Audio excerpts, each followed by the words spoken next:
connection.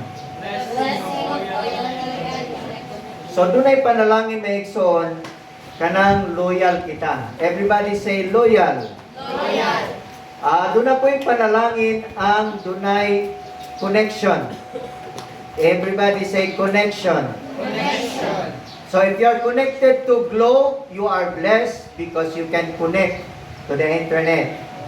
If you are blessed and connected to sa manang connection ron sa dito o smart, you are blessed because you can connect to the internet and you will be informed and you will know everything, no, of the things of this world. Actually, ang atong isgutan karon mahitungod kini sa mahitungod kang Naomi. Kasi nakailan ni Naomi.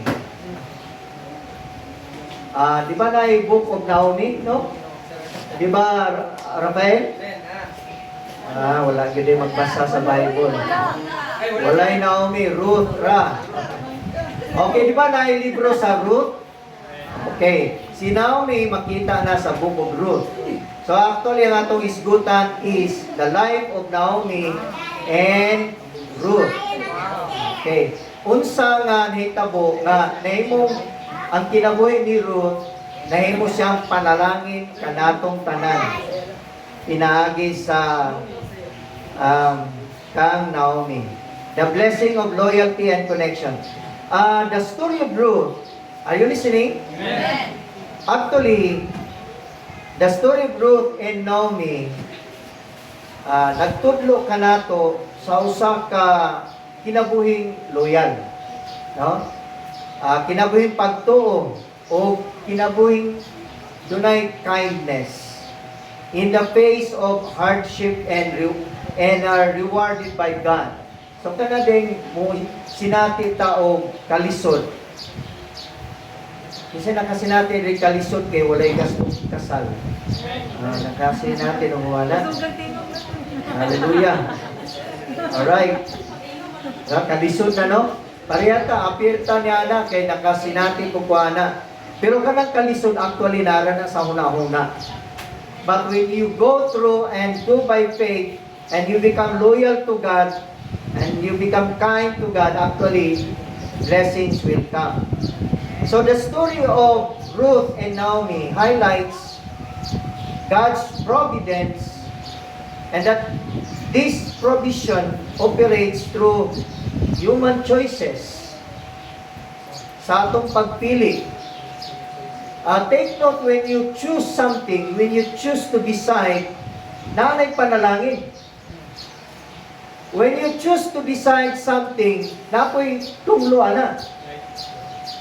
So, it is either blessing or curses, depending on the way we choose in life, no? So, human choices, turning sorrow and emptiness into redemption and hope. So, the life of Naomi and Ruth is full of sorrow and emptiness, but it turns to redemption and hope. The devotion of Ruth to Naomi demonstrates that selfless love which overcomes loss. The life of Ruth and Naomi also demonstrates our Christian life. So later, I will show you why it demonstrates our Christian life, our life as a disciple. So let's start reading Ruth chapter 1, verses 1 to 22. But I will do a step-by-step account, and then as you follow on this screen, big screen of us, no? So, in verse 1 and 2, are you ready? Wala na, okay? Kamu na basa na silently, no? Then I'd like to summarize it, so para madali po ka. So, you see in verse 1 and 2, there is a famine that strike in Bethlehem. So dunay kagutom. Actually, the meaning of Bethlehem is house of bread. Everybody say, house of bread. House of bread. Kung makasinati gani ka og kanang famine diha sa Bethlehem, which is called house of bread, ayaw dayon og move. Do not decide. No? Actually, Bethlehem is found in Judah. So, like I said, I told you, I went to Israel, and then personally, nakaadtog yung ko Bethlehem. Moto among gisak-an nga hotel. Diya nga hotel. Then we traveled from Bethlehem to Jerusalem. And these two places are places of Judah. Nagyapon sa Judah. No? Then, Elimelech, an Israelite man, leaves his home with his wife Naomi.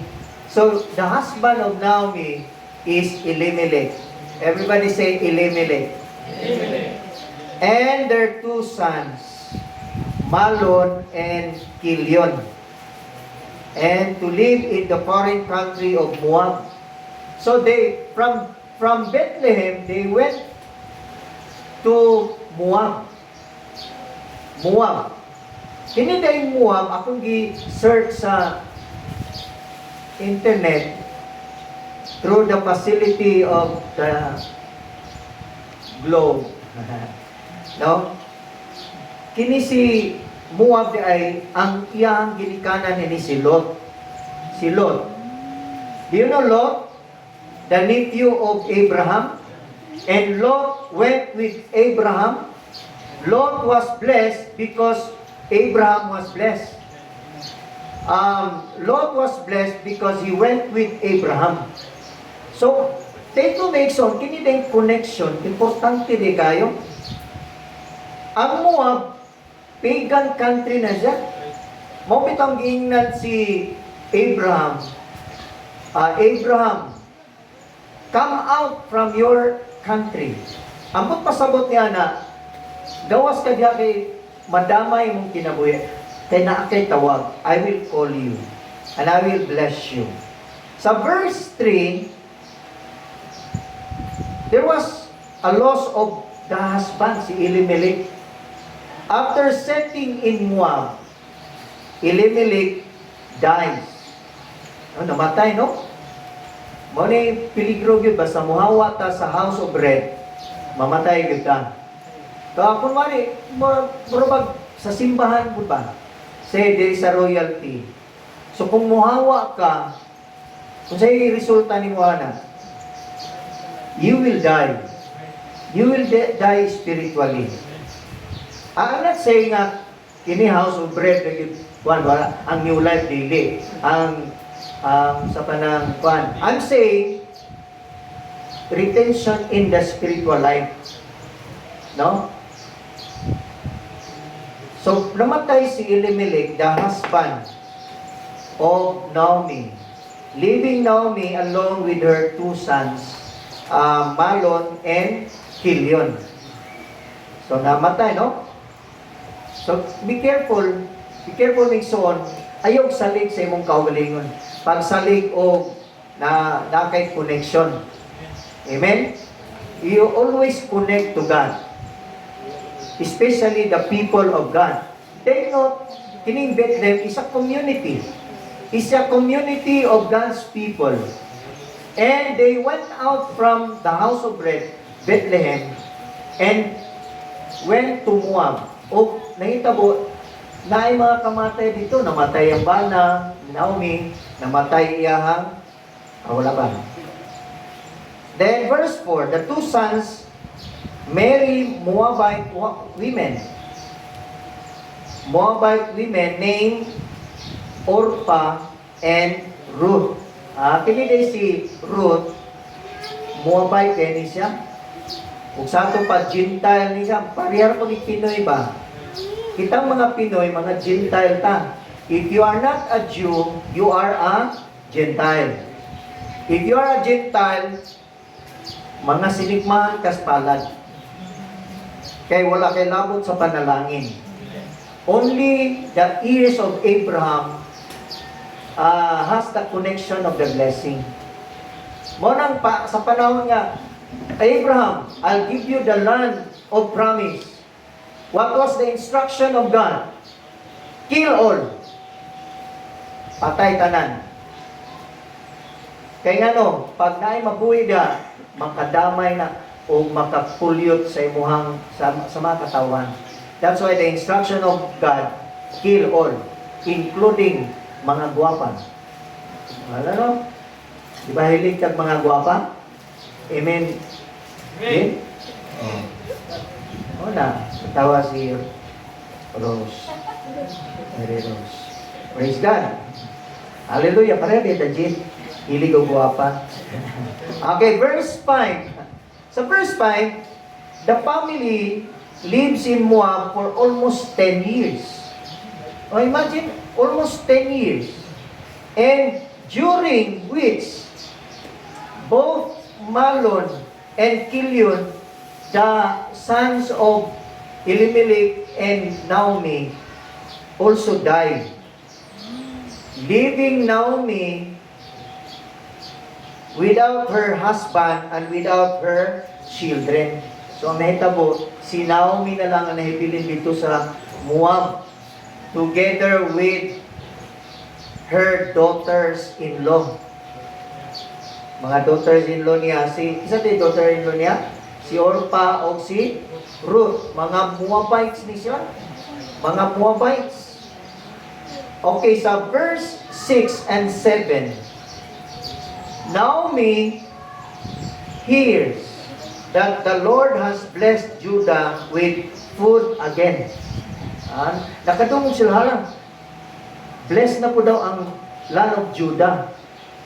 Ang land of Judah, nadiha ang Bethlehem o ang Jerusalem. Hello? Tama mo diyan? Oh. Kay, na-picture na ginako, kay nakaadto naman ko. Na-bless kay ko, kay nakaadto na ko Bethlehem, nakaadto na po ko Jerusalem. Kining duha ka mga places nga akong gi-mention, naani sa land of Judah. Oh. So, imagine, kunwari, katong among gipalitan nga siya o mga anointing oil, mauto ang gipuy-an ni Elimelech o Naomi, yan gawa sila dito. Oh. No? Hantod na ngamatay hastang iyang anak, si Malon o si Kilion. So, nadungog niya nga, blessed na po ng land of Judah. So, kuyaw dining kana bitaw mohawa bitaw ta. Bethlehem ra ba? Si tawag ni house of bread. Pag sinabing house of bread, daghang panalangin na. O panalangin. Pag bread gani, panalangin na sa. Meaning abundance siya ang pagkaon ba? Nya, ikaw muhawa ka, gamay lang pagsulay, muhawa dahin ka. Gamay lang kagutom, muhawa dahin ka. Gamay lang panag-away, muhawa dahin ka. Ayaw ana. Okay, you are going out from the house of bread, ana. Kung nakakali mga commotion, may problema, ayaw hawa dayon. Kay, dili man kanunay, kani mga storms sa kinabuhi. Storms are not permanent. Storms are temporary. Unsa ang kanunay nga permanent? Permanent ang blessing sa Ginoo. Sa verse 6 and 7, nakadungog si Naomi nga ang Judah blessed na po. And so that's why she decides to leave Moab and returns to Bethlehem. So naka-decide na po siya. So verse 8 up to 13, Naomi urges Orpah and Ruth to return to their mothers in Moab, urging them to find new husbands. So, kanito yung mga balot, pangita po mong layan pong partner na kuno. Ikaw, pastor, napadungog-dungog ipon ka. And she delights her own emptiness and inability to provide them with new husband. Kaya ingon si Naomi nga, pangita na lang mong husband o balik kay ako, dili na gyud ko makaprovide ninyo og husband pa gyud. Eh, imagine, I am already old. Ganti nga, mabuntis ko karong gabi. Makahulat pa ba mo? Nga kini nga bata nga ako anak mutubo, siyempre di mo makahulat. Kay iganahan man po mong magminyo dayon. O, di ba? Hallelujah. So mo ni remarks ni Naomi. So verse 14 and 15, the women weep. Hilak sila. Siyempre, ka na dito magbulag ng tanong. Dito ato naka sa imong mama. So, ang hitabo, si Orpah kisses her mother-in-law and pay goodbye and return to her people in Moab. Return to her family in Moab. So, after meaning a story, sa diyang ninghawa si Orpah, you can never hear of Orpah again. Wala na siya madungog. Pero, mo po na ang itong buhato, no? Kanang bitang muhawa ka sa Ginoo. Wala na ka. Wala na ka story mahitungod sa Ginoo. Anino na lang, wala isang anino. Muna kita, bless kayo kung mo-connect yapon ta sa Ginoo. Amen ba? Ang atong title rin is being loyal and being connected to God. So if you are loyal to God and if you are connected to God, you are blessed. Now, let's see the life of Ruth. While Orpah paid goodbye to Naomi, but let's see the life of Ruth. Ruth refuses to live and clings to Naomi. So, dili ko gusto nga mo hawa. Dili ko mo bulag ni mo mama. By the way, kanatong mama, no? Ato nang pinanggaon natong mga mama. Amen ba? Amen? Samtang naapa kay kusog. Samtang naapa kay ikatabang. Samtang naapa kay ikakis. Samtang naapa kay ikagakos. Kay moabot ang panahon nga dili na nimo siya magakos. Nya, ikaw po'y pinakakusog nga muhila. Atong Papa, ilab na to. Amen? Kaya naay panalangin po sa connection. The moment you went away in heart sa imuhang parents, murag ka nagputol sa imuhang panalangin ngadto sa ilaha. Take note, they have the blessing. Ang nga itong mamag Papa, naay panalangin na. Bisag wala na'y kwarta, pero naay panalangin na. Hello? Naay panalangin na. Isang kanunay na siyang pangayo ni mong kwarta, pero naay panalangin na. Naagyapon, o sapan pa, naagyapon sa iya ang katapusang alas. Grabe. Sugarol, gede ka, Pastor, no? Bitaw. Okay. Muna. Dayon, verse 16 to 17. Ruth declares her devotion to Naomi and her commitment to God of Israel. Grabe mo rin, nakahilak ko sa kanang line ni Ruth. Nakabasa ba mo ani sa Bible ang mga linya ni Ruth? Pwede ninyo ning memorize para di mo makalimot sa Ginoo. Kana ba? Where you go, I will go. Your people will be my people. And your God will be my God. Grabe, no? Grabe po si Kuano, nakabasa mo siguro ni si Ruth sa kinabuhi nila ni Moises siguro ng panahon na. Imagine, 10 years, nakikuban sila dito, kang Naomi. Niya si Naomi used to share the life of the Israelites probably, no? Munang si silang cell group dito sa ilang panimalay, including Orpa. Pero si Orpa, wala siya aning nga life. Your God will be my God. Your people will be my people. Wala. Kinsa rin nakakuha ni si Ruth. Munang grabe later on, grabe ang panalangin ni Ruth. Bisag dili siya anayan lang siya, dili siya anayan. Pero nahimo siyang ang lineage sa mga Israelites. Imagine si King David, gikan kang Ruth. Hello. Gikan kang Ruth, a Moabite woman. Pero si King David na Israelite, gikan kang Ruth. Pwede tayo, no? Hallelujah. Okay. So, verse 18 and 19, seeing the determination of Ruth, Naomi stops arguing and they travel together to Bethlehem. And look at their arrival causes a stir in town with women asking, is this Naomi? Sa una day, sikat din is Naomi, no? Sa Bethlehem. Kaya nga no, pag-abot ni Naomi, balik with Ruth, natigaw man. Imagine na diha na stir. And the women exclaim diya, no? Can this be Naomi? Pero in my translation, causes stir in town.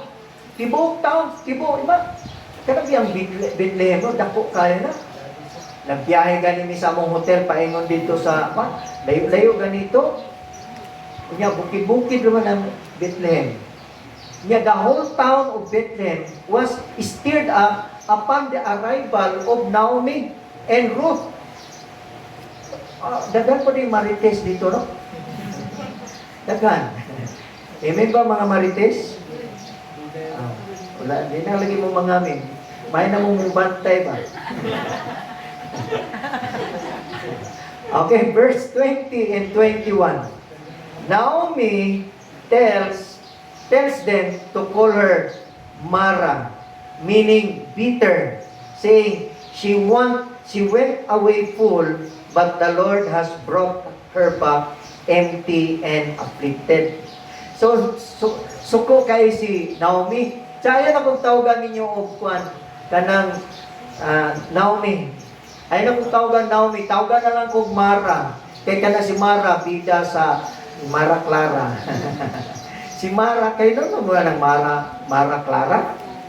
Kana ding meaning anang Mara, bitter din na. Di ba ang life ni Mara sa Mara Clara, kanungay lang hilak. So kung may ka mo hilak, pwede ka mahimong bida anang Mara Clara. Kay imong life ana bitter. Ingon si Naomi nga, ayun na lang kong tawga o Naomi. Tawga na lang ko o Mara. Kay, ang akong kinabuhi, bitter kaayo. Pero actually, ang original meaning of Naomi, the life of Naomi, is blessed and pleasant. Everybody say blessed. Blessed. Oh, blessed ka ba? Oh. Pwede ka, ayaw na kong tawga o kuhan ha? Ayaw na kong tawga o kuning. Tawagan na lang ko o Naomi. Kay, ang meaning sa Naomi, blessed. Ako dito, akong gialista na akong ngalan o sa tayo akong ngalan sa unang Angga? Wala din mo kakuha no. Actually, ang akong ngalan, June. Huwag pa mo kay bawa ng June? Junior? Gamay na. Gamay. Ha? Kanang senior mo ni dako. Hello. Mo nang tama no, mali mo din ng junior no. Akong gialista na akong ngalan og King. So please call me King. Pastor King. Okay, unsa man ang King? Unsa may meaning ng King? Hari. O tanawa. Ang hari pobre ba? Mo nang nadato ko. Hallelujah. Pakpakan na to ang Ginoo. Praise the Lord. Kaya sa una, kung nun sa imong pangalan, mao ka na. Di ba, na yung panahon nga, nganlag ikabod, tanganlan tanig ikabod. Kaya meaning, grabe kapait ang kinabuhi. O, ikabod yung ngalan. O, so, mo may meaning sa una. Parehasab na sa'yo. Nabay, ngalan mo bati kayo? Isa may ngalan rin bati kayo. Kisa may nagngalan mo, kanay mo hang papa, kanay mo uyuan, kanay mo hang silingan. Ngalan lang nga butyok. Ay, butyok. O, tanawa, ang meaning ng mga butyok, yaga man na. Kunya, na ay negative meaning na siya. Alis din na, ayun na nakapapangalan na. O, ay magbuot ni mo, nganli ko o kwan, kana princess. O, ano nga na mga princess? Kay anak sa hari. O, di ba? Praise the Lord. Glory to God. Napapa mo niya mga igsoon? So kita ang mga Kristohanon, alis din na yung mga bati na pangalan. Pero lahi si Naomi. Ayun ako tawag Naomi, na blessed or pleasant. I'm not anymore pleasant. I'm not anymore blessed. I went out full and now I am empty. Mo na feeling ni Naomi. Grabe kayo, no? Siguro kanunay ito maglaslas po si Naomi. Kaya nga no, dito for 10 years, grabe ang iyang kinabuhi. She was suffering of emptiness, affliction. Pero kato kita may igsoon, blessed na ta. Amen? Doon na turning point sa atong kinabuhi nga, blessed na ta. Kita mo na diri sa royalty, dapat ang imuhang una-una, blessed na ta. Kay mura kag si Naomi. Blessed and you are also pleasant. Ganong pleasant mga? Sa una, sige kag kasuko. Kay ngano, kana bitaw dili blessed, sige kasuko. Pero kung malipayo na ka, pleasant na imong attitude. Diba? Wala, ganahalin ko ana niya kay sige smile. O, di ba? Kaya pleasant kayo now. Pleasant kayo og kanang kinaiya. O, ana. So, verse 20 and 21, nag-isgot diya nga, kato diya si Naomi ning Hawa, dato kayo siya, full diya siya. Gamay lang gamay kagutom dito sa Bethlehem, ning Hawa dahil si Elimelech. What happened to Elimelech? That's why he died. Namatay siya sa Moab. But you know, there is hope in verse 22. Kini verse 22, the last verse of this chapter closes with a glimmer of hope. Naomi and Ruth arrived in Bethlehem just as the barley harvest begins. Ating harvest. Tama, as the barley harvest was beginning. Timing kayo nga. Grabe din. Grabe kayo. Ano kaling hangin po doon? Namoy bugat ya akong ibutang dire. Okay. Ang makaunang hatag og bugat na ako dire. Tagana ko panalangin. Oh, praise God, bugat. Ana, di na Hallelujah. Tanawa, the moment Naomi decided to return to Bethlehem, what happened? There was hope. Naay hope. Diba? Unang atong sa Christian life po nato ni Mengson, doon ay paglaong basta mubalik ka sa house of bread. Amen? Kung mupalayo kas Ginoo, na ka sa wilderness, grabe, magdangarang ang imong kinabuhi, walay paglaom, kanunay gutom. Di ba sa wilderness, kanunay gutom? O kanunay sila reklamo. O, pero when you return to the house of bread, Bethlehem, there is a glimpse of hope. Paglaom. Tanawa, kung basahin na to ang Ruth chapter 4 verse 13 to 17, naadya nag-portray ang lineage ni Ruth. Si Naomi, si Ruth, nakabanas siya ni Boaz. Kini si Boaz, relative ni Naomi. Customary magod sa una nga kanang luwason ka ba? Luwason. Nga wala na may husband si Ruth. So, ang kaliwat ni Naomi has the obligation to save the family of Naomi. And sa ilang, kung basahon ninyo na ang Book of Ruth, si Boaz nananghid pa sa katong mas preferred nga relative.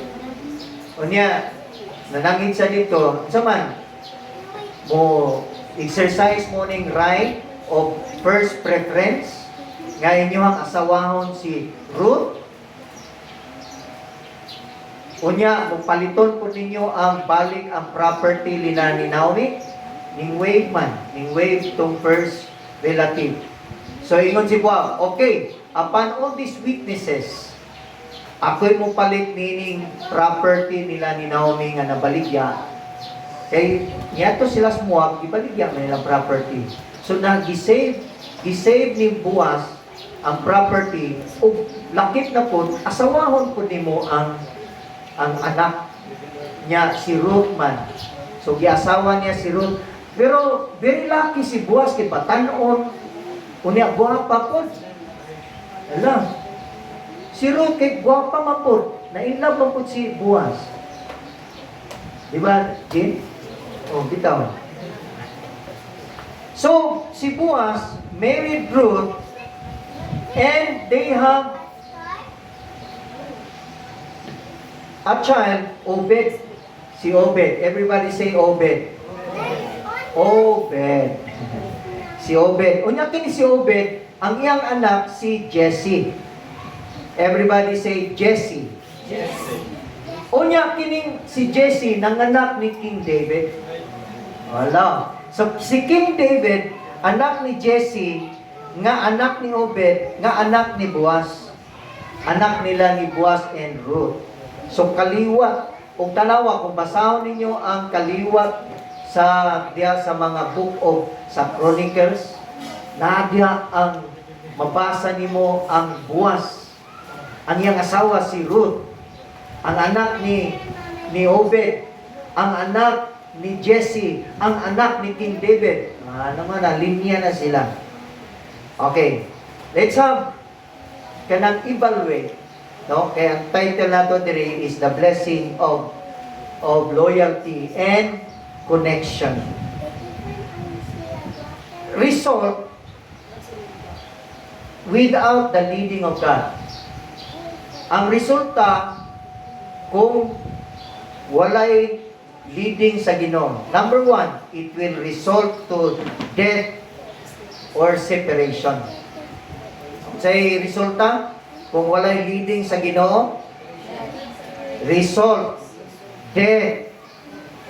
Okay, Ruth chapter 1 verse 3. Elimelech, the husband of Naomi, died. And Ruth chapter 1 verse 5, Malon and Kilion also died. No? So, mo ni resulta kung walay leading sa Ginoo, walay instruction sa Ginoo. Unsa man gud si Elimelech went out from Bethlehem and to Moab, nga walay instruction. Walay instruction. So sa atong kinabuhi po, basta walay leading sa Ginoo, ayaw pataka. Oh, ayaw pagtaka, ayaw pagsalig sa imong talent, ayaw pagsalig sa imong kadato, ayaw pagsalig sa imong kagwapo o kagwapa, ayaw pagsalig sa imong kabright. Dapat kita nga mga disciples magsalig ta sa instruction sa Ginoo.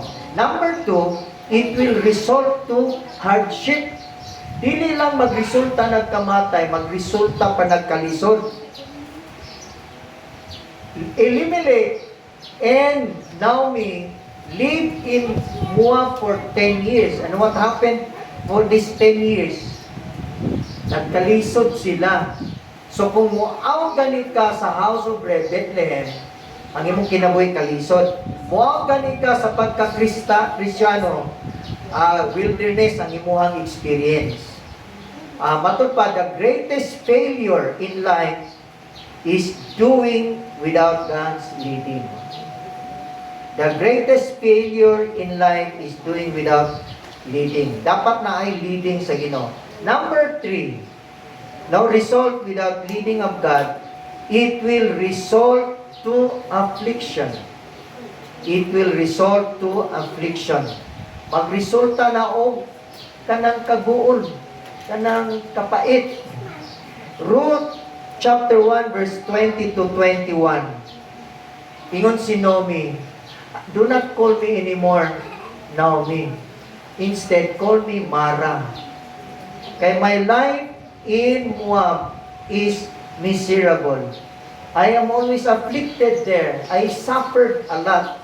I suffered death. I suffered death of my husband. I suffered death of my children, my 2 sons. Malon and Kilion. That's why my life is now empty. Call me Mara." Mara Clara. The meaning of Mara is bitter. Oh, praise God, no? So, inana may igsoon sa atong kinabuhi na anak ka karon. I'm not saying that being a Christian or being a disciple, you won't experience hardships and difficulties. But your storms, your difficulties, your circumstances are just temporary. How about if Elimelech stayed in Bethlehem, the house of bread, despite there was a struggle a little bit? Kay ang Bethlehem house of bread magyapon, hindi sila magyapon dito. Sumausag na sa atong kinabuhi. There is no guarantee. Even Jesus did not guarantee us. And He said, "In this world you shall have tribulation, but be of good cheer, I have overcome the world." So, a lot of tribulation, a lot of negative circumstances, failures, but these are temporary, and this will make us good, make us better, not bitter, no? Okay. Unsay blessing sa connection? The blessing of connection. Number 1. Hello, are you ready? Kini nindot ni may igsoon. This will answer the title of our lecture today.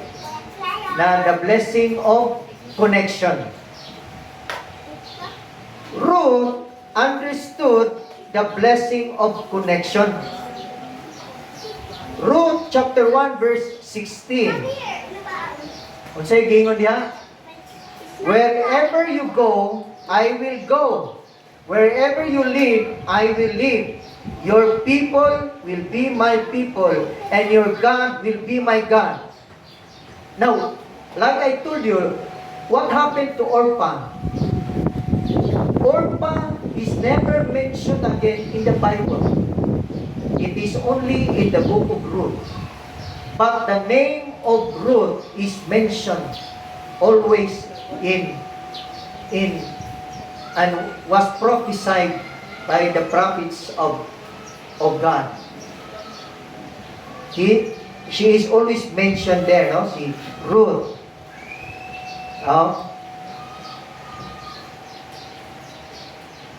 So, kanang mga decision din nato sa itong kinabuhi.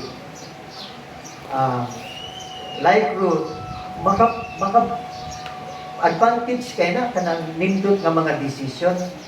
Kung pareha tag decision ni Ruth, sa I will go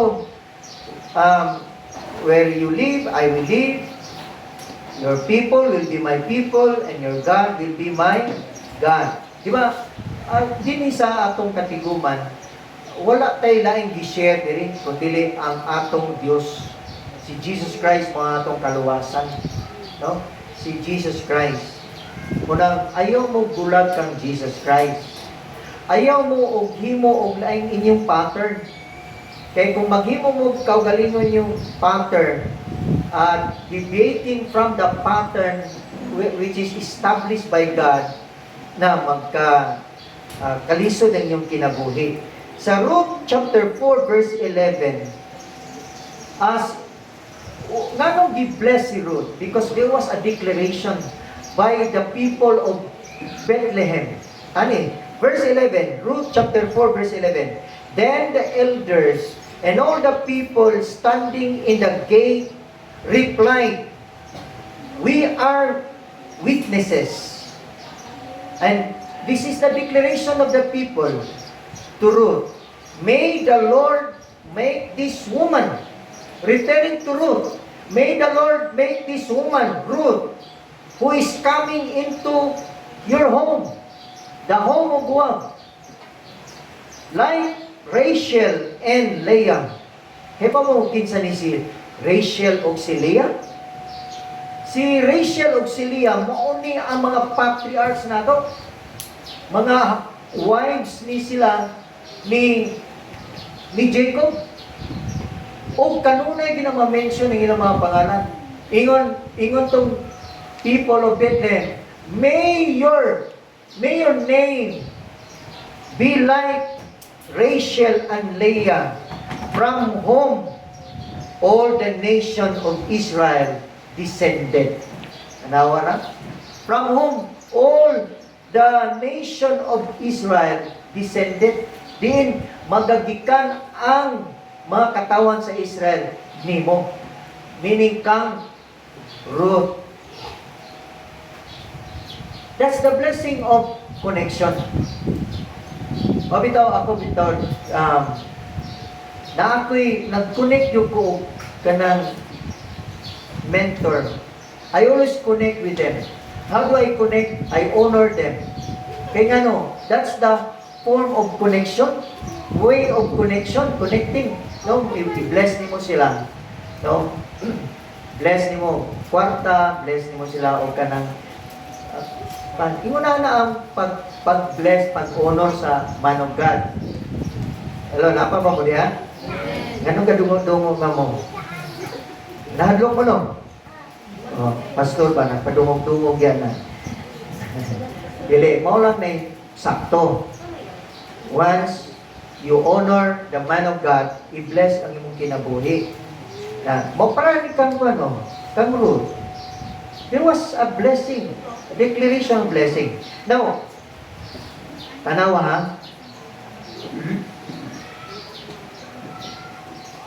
The blessing of connection. Kaya kay ba mo ni Lot? Wala mo kay ba mo ni Lot? Si Lot ba, ang pag-umangko ni Abraham, si Lot benefited from the prosperity of Abraham because he followed Abraham. No? Genesis chapter 13 verse 5. And Lot also, who went with Abraham, had flocks and herds and tents. Kung daghan ka sa unang kanang flocks, kanang nakay mga karniro, nakay mga tent, o nakay mga panon sa mga baka, panon sa karniro, panon sa mga kandi, ikaw pinakadato. Kaya ako kay mga panon sa mga sulugoon. Wow! So, si Lot, because he went with Abraham, was also blessed because God blessed Abraham. God promised Abraham to be a blessing to all nations. Diba? The Abrahamic calling, I will bless you and you will become a blessing. Actually, mo po na atong tawag actually, no? Gitawag ka sa Ginoo, giluwas ka sa Ginoo, aron ka panalanginan. So, panalangin na ka, you are blessed, you are Naomi already. Ang mga Naomi, moingon og amen. Amen. Ang pagurag nagduduhan na po mo, kahadlok na mo na ako ba? Ganti ba to? Positive to, Naomi, blessed. Ang mga Naomi, moingon og amen. Amen. Huwag hinayapon. Ang mga Naomi, moingon og amen. Amen. God, kita mga Naomi ta. Kaya blessed kita. No? Amen ba? Gusto ba kamay mo blessed? Kamay mo pleasant? Oh. Kita, blessed na ta. Ayaw na paglaslas. Ayaw na pagmukmok. Ayaw na pag sigig kagool. Ayaw na og sigig kusmod sa imong simod. Kay dili na ta angayan ana. Ang angayan nato kanang pleasant ang atong naong. Kanunay ta. Payo, kumusta maga? Ay, God is great. Kumusta maga? Maugyapon. Ayaw nang maugyapon. Dapat na kay bless ka sa Ginoo. Amen? Pleasant ang imong attitude kay bless man ka. Now, look at this one, no? Before I end this message, mukhang tatag matinud-anon ka. Di ba? Matinud-anon kay ang Ginoo sa atong kinabuhi. Hallelujah! Kinsay maka-prove nga ang Ginoo matinud-anon yun nato. Matinud-anon yun nato ang Ginoo. Praise the Lord. Galatians chapter 3. And this is the last verse. Chapter 3 verse 14. Take note of this. So, write this down in your notebook. Galatians chapter 3 verse 14. That the blessing of Abraham might come on the Gentiles through Jesus Christ, that we might receive the promise of the Spirit through faith. And the blessing of Abraham, faith in God's promise of salvation. Wow! Tanawa ko diya, oh. The blessing of Abraham. Everybody say, the blessing of Abraham. So, si Abraham na ay panalangin. Amen? Na ay panalangin si Abraham. Dala-dala ni Abraham ang panalangin. Because God has promised to him blessing. And God said to Abraham, I will bless you because I want you to be a blessing to many nations. That's why God gave Abraham a blessing. And in this verse, that the blessing of Abraham might come on the Gentiles. We are Gentiles. Am I right? We are Gentiles. Despite of being Gentiles, through Jesus Christ, that we might receive the promise of the Spirit through faith. Faith in God's promise of salvation. So for as many of us have received the promise of salvation, we are blessed. We have the blessing of Abraham. Amen? Everybody, I want you to stand up. Manindong tang tanan. Hallelujah!